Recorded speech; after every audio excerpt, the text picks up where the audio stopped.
Oke, beberapa waktu yang lalu nih kita itu telah ngebahas mengenai SWORD Organization yang awalnya berhubungan dari kisah Aokiji serta para admiral-admiral sebelumnya itu. Cerita mengenai para kelompok organisasi dalam era baru sekarang ini nyatanya tidak hanya berisikan soal kelompok bajak laut, tapi ternyata nih ada beberapa organisasi yang membahayakan bagi pemerintahan dunia dan mereka sangat diwaspadai apalagi soal ideologi mereka. Pemerintahan dunia bahkan menganggap secara terang-terangan nih jika mereka ini sangatlah berbahaya. Namun terlepas dari semua itu, nyatanya masih ada beberapa organisasi yang belum diperlihatkan pasti bagaimana identitas mereka, tetapi desas-desus itu sudah sampai dan ramai dibicarakan jika mereka ini bisa saja berkeinginan menggulingkan kedikdayaan para pemerintahan dunia bersama Tenryubito itu. Sekarang ini tentu posisi angkatan laut sedang tidak baik-baik saja nih. Pasalnya mereka baru saja kehilangan mantan Admiral Kusano Aokiji serta mereka kehilangan para sisi bukai yang membantu mereka dalam melawan para bajak laut. Apa yang akan dilakukan oleh pemerintahan sendiri? Pertanyaan sampai sekarang nih, ada berapa kelompok atau organisasi yang dikenal berbahaya bagi pemerintahan dunia sendiri, baik yang sudah muncul ataupun yang belum muncul? Oke, kita mulai.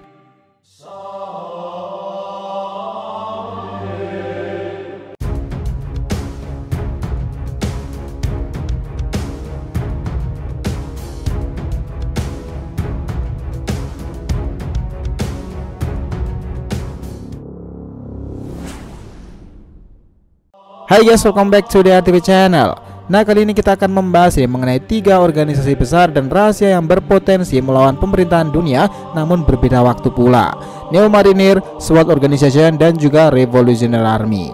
Oke, biar nggak salah persepsi silahkan simak sampai akhir ya. Jangan lupa klik lonceng subscribe-nya biar nggak ketinggalan informasi, dan follow Instagram official kita DRTV Mediatif yang berisikan konten pop culture dan merchandise-nya. Oke, kita lanjutkan perjalanan. Nah, sampai sekarang ini pemerintahan dunia itu memang masih terbilang begitu kuat nih dengan beberapa misteri rahasia mereka yang bisa saja mengejutkan dunia baru. Namun terlepas dari itu semua, sejak era lama nyatanya pemerintahan dunia yang dianggap penguasa sendiri selalu saja nih beberapa kelompok yang berani menentang bahkan mengganggunya. Pertama, itu ada di masa lalu Neo Marinir. Nah, berpuluh-puluh tahun yang lalu di mana era Gab dan Sengoku terjadi nih tragedi dan menyebabkan seorang admiral seperti Zepier keluar dari angkatan laut. Dia begitu kecewa nih dengan petinggi di sana karena dengan gampangnya malah mengajak kolaborasi para bajak laut di bawah lindungan pemerintahan dunia. Padahal mereka para bajak laut lah yang telah membunuh istri dan anaknya serta para krunya di kapal pelatihannya kala itu. Kondisi itulah yang akhirnya ia pecah kongsi nih dan marah besar lalu mendirikan sebuah kelompok khusus yang dikenal sebagai Neo Marinir. Kebenciannya dengan bajak laut serta kekecewaannya dengan angkatan laut. Neo Marinir sendiri digawangi oleh Admiral Zepier memang memiliki tujuan menghancurkan bajak laut nih dan begitu menentang pemerintahan dunia pula. Kisah Neo Marinir akhirnya sampai membuat para angkatan laut dan pemerintahan dunia harus berdiskusi nih serius, dan pada akhirnya mereka bersepakat harus melenyapkan pemimpinnya. Meskipun itu adalah Zepier, guru para admiral sendiri, Borsalino, Kuzan, dan Akainu. Nah, awalnya Akainu tidak berkeinginan nih melenyapkan gurunya sendiri karena dia juga hormat dan respect, tapi karena tidak ada pilihan lain maka satu kata, hancurkan. Nah, pertempuran memang tak terhindarkan kala itu nih, namun pada akhirnya itu Borsalino berhasil mengalahkannya. Kini ancaman dari Neo Marinir itu telah berakhir bersamaan dengan berakhirnya kisah Zepier pula. Nah, ini jika diamati sebenarnya dalam Neo Marinir itu juga yang terkuat hanyalah Zepier sendiri sih. Dan untuk rekan-rekan yang lain sepertinya itu bukanlah ancaman yang nyata. Lanjut yang kedua itu adalah Revolutionary Army. Nah, ini masih ada sampai sekarang nih. Inilah daftar selanjutnya organisasi yang jelas-jelas menentang, melawan, dan berani menggulingkan pemerintahan dunia. Revolutionary Army milik Monkey D. Dragon. Ya guys, ini adalah kelompok yang berisikan orang-orang luar biasa mengerikan. Bahkan kala itu para komandannya sudah diperlihatkan beberapa hal. Satu hal yang begitu menarik dari mereka adalah level kepercayaan di organisasi itu begitu menakjubkan. Bahkan saya kira sebelum timeskip organisasi ini disebutkan bahwa mereka begitu berbahaya bagi pemerintahan dunia sendiri. Ironis memang karena ayah sendiri berada dalam angkatan laut Monkey D. Gap maksud kita itu, tetapi anaknya D. Dragon adalah pemimpin tertinggi organisasi ini. Bayangkan betapa menariknya nih silsilah keluarga Gap ini, dari anak sampai cucu mereka semuanya melawan pemerintahan dunia dan angkatan laut. Kala itu harusnya semuanya itu ingat nih, Ketika dalam puncak perang Marineford, semua begitu terkejut mendengarkan deklarasi siapa ayah dari Luffy oleh Sengoku dan Garp sebagai kakeknya. Ya, orang itu adalah putra dari organisasi yang paling dicari di seluruh dunia ini, Monkey D. Dragon. Nah, gentar dan gemetarlah orang-orang di sana nih. Bahkan Mihawk, Smoker, Crocodile, Jinbei, Buggy, dan petinggi lainnya sangat-sangat shock nih mendengarkan kabar tersebut. Bahkan lagi nih, Ivankov yang sudah salah satu anggota Dragon sendiri juga baru tahu jika Dragon itu memiliki putranya sendiri, dan ia adalah orang yang sejak awal bersamanya tadi, Luffy Boy. Nah, Revolutionary Army mungkin tinggal menunggu waktu saja nih jika mereka sudah merencanakan hal besar kepada Angkatan Laut dan pemerintahan dunia sendiri, karena mereka sudah menargetkan itu sejak lama. Ketambahan sekarang ada informasi yang simpang siur nih terhadap kabar dari komandan kedua mereka tengah disekap atau mengalami situasi buruk di Marijoa.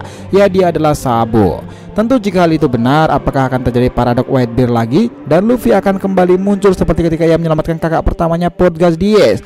Lalu apakah akan terjadi jika kakak keduanya yang bermasalah itu Sabo? Who knows. Perang besar dan pemerintahan dunia siap menerima amukan dari kekuatan Dragon yang digadang-gadang nih begitu overpowered dan menakutkan.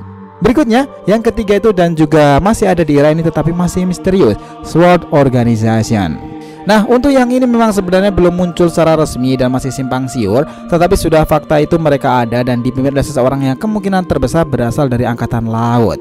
Apakah benar pelopornya adalah duo Dynamite Garp dan juga Sengoku? Who knows. Yang jelas mereka semuanya dikatakan sebagai penganut ideologi True Justice, bukannya Absolute Justice. Sword Organization ini bahkan beberapa kali masih akan berhubungan dengan Revolutionary Army, karena orang-orang Revolutionary Army juga masih misterius pula nih. Bisa saja mereka adalah dua agen yang bekerja sama. Kita tahu betapa cintanya Garp dengan Angkatan Laut, begitupun Sengoku. Namun mereka adalah orang-orang yang berbeda nih, benar-benar baik dan tidak suka dengan semua perintah dari Tenryubito serta para Gorosei. Kita tahu bahwa kabar mengenai pemimpin puncak dari pemerintahan di Marijoa sana adalah seseorang yang masih hidup dari abad kekosongan, dan ini semakin membuat kekacauan ini harus segera dihentikan nih. Dan Sword Organization mungkin ingin menggulingkan hal itu sebagai salah satu opsi mereka. Apakah benar mereka mampu menghadapi Im Sama? Nah, kita tahu nih dalam kisah One Piece sendiri, politik dan ideologi itu masuk di sini. Bahkan kala itu Sengoku yang merekomendasikan Aokiji sebagai penerusnya akhirnya gagal karena adanya konflik kepentingan nih, dan akhirnya Akainu yang menjadi laksamana tertinggi setelah tragedi 10 hari di Pang Hazard. Kemarin kita juga sudah ngebahas jika orang-orang di SWORD ini berisikan mereka para angkatan laut yang berprinsip True Justice, dan orang yang akan ditunjuk sebagai pemimpin mereka itu adalah Kusano Aokiji.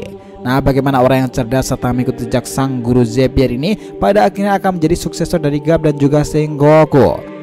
Kemarin kita telah membuat teori berdasarkan rangkuman data-data dan informasi saat ini. Jika orang seperti Fujitora itu Sengoku, Garp, Koby, X-Drake yang sudah pasti mereka anggota dari SWORD Army, serta Smoker dan Aokiji kemungkinan juga salah satunya.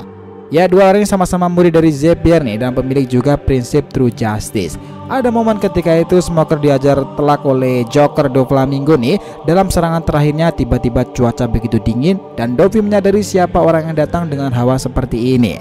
Ya, dia Aokiji no Kuzan. Ia bahkan mengatakan kepada Joker untuk segera menyingkir dari tubuh Smoker kala itu. Alasannya simpel, karena dia adalah temanku. Begitu kata dari Aokiji kala itu. Nah, SWORD Army yang masih misterius ini keberadaan itu memang sudah mulai jelas nih, dimana Koby dan X-Drake adalah salah satu bagiannya.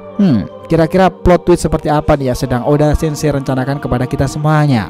Sekarang ini kami hanya berpikiran tiga organisasi besar itu yang memiliki prinsip berbeda dan berani menentang pemerintahan dunia, dan ideologi mereka itu juga sangat-sangat bisa diandalkan. Neo Marinir, Revolutionary Army, serta SWORD Organization. Nah, lebih dari itu adalah wilayah para bajak laut yang pemberani yang bisa saja mereka menentang pemerintahan dunia. Para orang-orang D adalah salah satu ancaman paling tinggi nih di atas semua hal itu. Mereka yang dianggap sebagai perlawanan dari para dewa dan orang-orang dengan inisial D itulah mereka selalu memiliki kejutan sendiri di setiap eranya.